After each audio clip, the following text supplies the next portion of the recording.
Alam niyo, sa dinami-dami ng issue ngayon sa news, yung mga mababalitaan natin, napatanong tuloy ako sa boss ko.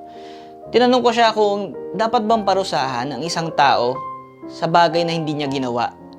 So sabi ng boss ko, hindi daw, hindi dapat parusahan. Siyempre natuwa ako, no?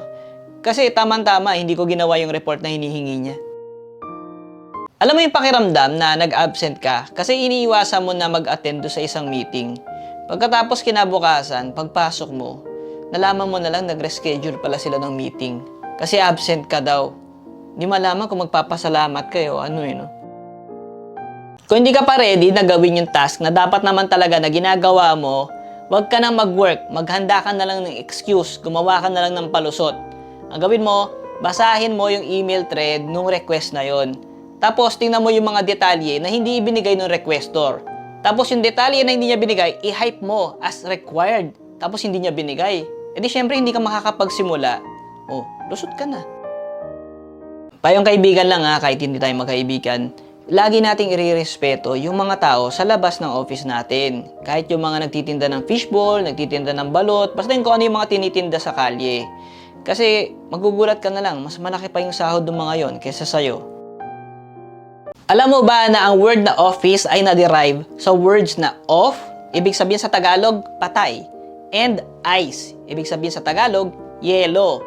Kasi kapag nasa office ka, lifeless ka, para kang isang malamig na bangkay.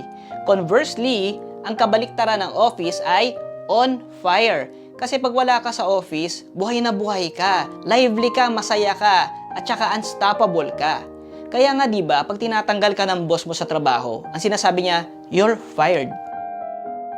Alam mo yung pangit na pangit ka sa camera ng phone mo, kaya ang ginawa mo nung nagpicture ka, hiniram mo na lang yung iPhone 17 Pro Max ng kaopisina mo. Tapos nung tinignan mo yung pictures, nalaman mo na hindi pala camera yung problema.